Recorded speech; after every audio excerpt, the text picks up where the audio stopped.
warahmatullahi wabarakatuh dan salam sejahtera untuk kita semua.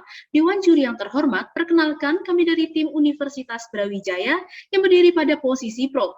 Bawaslu sebagai salah satu penyelenggara pemilu diatur pada UU nomor 7 tahun 2017 yang bertugas salah satunya menindaki kasus pelanggaran pemilu seperti pelanggaran administrasi pemilu.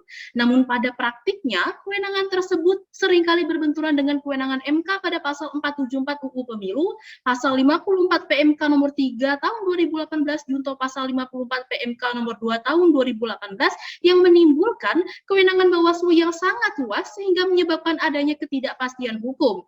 Oleh karena itu, kami ingin mengusulkan sebuah program yaitu Human Resource Development Program dengan melakukan upgrading guna memperkuat dan meningkatkan kualitas SDM Bawaslu secara menyeluruh sehingga penyelenggaraan pemilu dapat berjalan semakin efektif serta memastikan kinerja Bawaslu yang tidak menyimpang dari time frame yang ada. Melanjutkan argumentasi kami yang akan dikaji secara filosofis empiris, Dewan Juri yang terhormat tentu menjadi patut ketika Bawaslu tidak diberi kewenangan dalam menyelesaikan pelanggaran pemilu pasca penetapan hasil pemilu secara nasional. Karena hal ini sejalan dengan pendapat Jelinek yang mengategorikan hal tersebut sebagai contradiction in objecto. Artinya, manakala negara memiliki alat pelengkap negara yang tidak sesuai dengan tupoksinya, justru akan menyebabkan loss in direction atau kehilangan arah dalam kenegaraan. Karena Dewan Juri yang tepat, jika kewenangan ini dipaksakan, nantinya akan menimbulkan keputusan antar lembaga yang saling ini dan memperlambat keseluruhan penyelenggaraan pemilu sebagaimana yang terjadi salah satunya dalam putusan Bawaslu nomor 04/5/2011 pada 21 Juni 2019 yang mana Dewan Juri yang terhormat putusan Bawaslu tersebut dikeluarkan pasca penetapan perolehan suara nasional sehingga mengganggu penyelesaian perselisihan hasil pemilihan umum yang sejatinya sudah termasuk dalam kewenangan dari Mahkamah Konstitusi. Sehingga Dewan Juri yang terhormat manakala sedari awal saja aturan dan proses terkait tupoksi Bawaslu telah menyimpang dari apa yang telah ditetapkan dari peraturan perundang-undangan yang mengatur tentang pemilu, maka sudah dapat dipastikan Dewan Juri yang terhormat, direct impact yang terjadi adalah menghasilkan pemilihan umum yang tidak berkualitas dan juga tidak demokratis. Sekian dan terima kasih.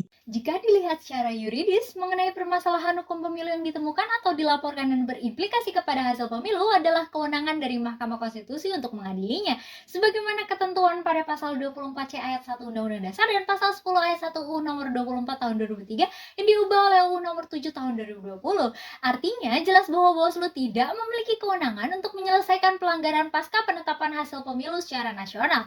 Pasal 474 sampai 475 UU Pemilu telah menyatakan pula bahwa lembaga yang berwenang mengadili perselisihan hasil pemilu adalah Mahkamah Konstitusi. Artinya, ketika KPU telah melakukan penetapan perolehan suara hasil pemilu secara nasional, tidak dimungkinkan lagi adanya putusan atau rekomendasi dari penyelenggara pemilu lainnya yang dapat mempengaruhi perubahan perolehan suara yang telah ditetapkan oleh KPU.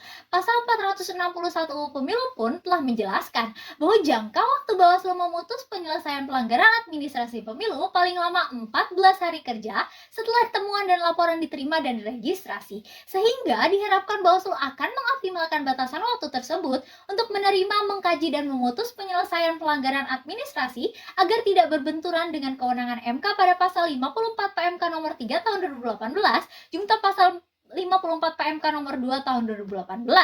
Adapun pada pemilu tahun 2019, Bawaslu telah mampu menyelesaikan 97% permohonan penyelesaian sengketa proses pemilu.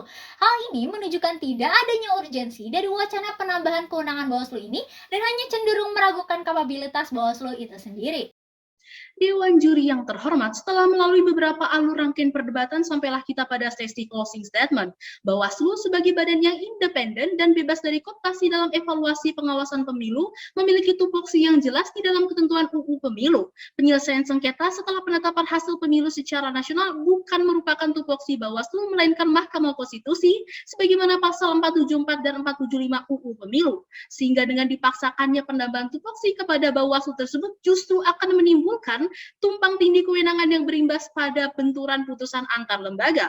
Oleh karena itu, kami ingin mengusulkan sebuah program yaitu Human Resource Development Program dengan melakukan upgrading guna memperkuat dan meningkatkan kualitas SDM Bawaslu secara menyeluruh, sehingga penyelenggaraan pemilu dapat berjalan semakin efektif serta memastikan kinerja Bawaslu tidak menyimpang dari time frame yang ada. Sekian yang dapat kami sampaikan. Terima kasih. Wassalamualaikum warahmatullahi wabarakatuh.